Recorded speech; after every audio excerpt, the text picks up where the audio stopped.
গতকাল ছিল মায়ের জন্মদিন, কিন্তু গতকাল বৃহস্পতিবার, সেই জন্য আমাদের বাড়িতে তো সমস্ত নিরামিষ খাবার দাবার খাওয়া হয়। আর তাছাড়াও গতকাল ছিল ভাদ্র মাসে যে লক্ষ্মী পুজো হয়, মানে খন্দ লক্ষ্মী পুজো। তো গতকাল খন্দপালার ব্রত ছিল, মা সেই ব্রতটাও রেখেছিল, তার জন্য আর কি বাড়িতে সমস্ত নিরামিষ খাবার দাবারও খাওয়া হয়েছে, পুজোও হয়েছে।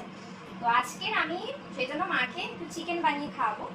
আজকের মায়ের বার্থডে সেলিব্রেশন হচ্ছে না, যেহেতু জিজু এখন বহরমপুরে পোস্টিং, তো ওখানেই আছে। জিজু ছুটি পাইনি এখন, তো জিজু যখন আমরা ছুটি পেলে বাড়ি আসবে, এখানে আসবে, তখন আমরা একসাথে সেলিব্রেশনটা করবো। তো আজকের আমি জাস্ট এমনি মায়ের ফেভারিট একটু চিকেন কারি বানিয়ে মাকে খাওয়াচ্ছি। তো কালকের আমি মাকে পুজো উপলক্ষে আর মায়ের বার্থডে উপলক্ষে তার জন্য আমি মাকে পরোটা আর আলু ফুলকপির তরকারি বানিয়ে খাইয়েছিলাম। সেই ভিডিওটা আমি তোমাদের সাথে শেয়ার করেছিলাম। আর আজকে আমি মায়ের জন্য চিকেন কারি বানাচ্ছি। তো কেমন বানাচ্ছি সেটা একটু মা দেখাও। চিকেন কারিটা হচ্ছে এখানে চিকেনটা কষা হচ্ছে, আর এইদিকে হচ্ছে একটু গরম জল করে রাখা হয়েছে, আলুটা ভেজে ওর মধ্যে একটু রাখা হয়েছে যাতে সিদ্ধ হয়ে যায় ভালো।